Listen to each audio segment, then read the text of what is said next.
Ronda Veritas Report. Damdaming anawim ng kabataan at sitwasyon kaugnay sa pagbisita ng relic ni St. Carlo Acutis sa simbahan ng Pasig.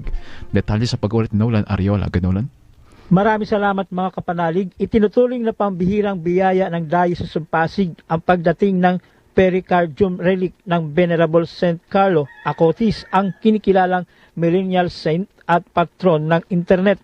Ang makasaysayang pagdalaw na ito bilang kauna-unahang pagbisita ng relic sa Pilipinas ay ginanap sa Santa Clara de Montefalco Parish sa lungsod ng Pasig, ay nagpapakita ng napakalalim na pagkilos ng Diyos sa buhay ng mga mananampalataya sa ating panahon.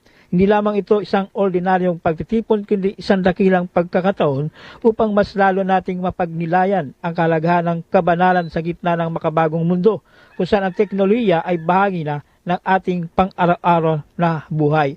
Si St. Carlo Acutis na pumanaw sa murang edad na 15 ay nagsilbing huwaran ng kabataan sa buong mundo dahil sa kanyang pambihirang debosyon sa Eucharistia at sa kanyang matatag na pananampalataya. Ginamit niya ang internet, isang platapormang madalas magdulot ng distraksyon, bilang instrumento upang ipalaganap ang kagandahan ng simbahan at ang dakilang misteryo ng ating pananampalataya sa pamagitan ng pagdating ng kanyang relikya.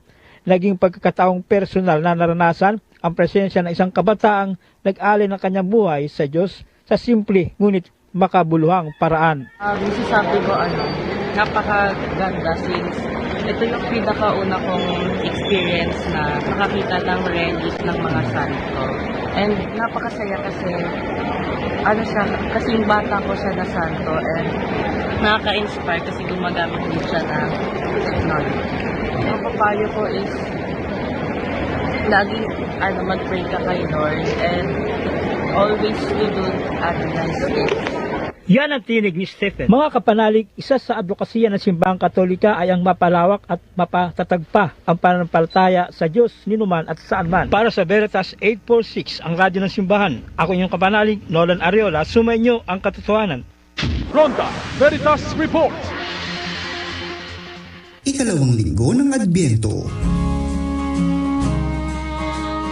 Sa ikalawang linggo ng Adbyento ay sinisindihan ng isa pang kulay lilang kandila sa Advent Wreath o ang tinatawag na Bethlehem Candle bilang pag-alala ng paglalakbay ni Jose at Maria mula sa Nazareth patungong Bethlehem.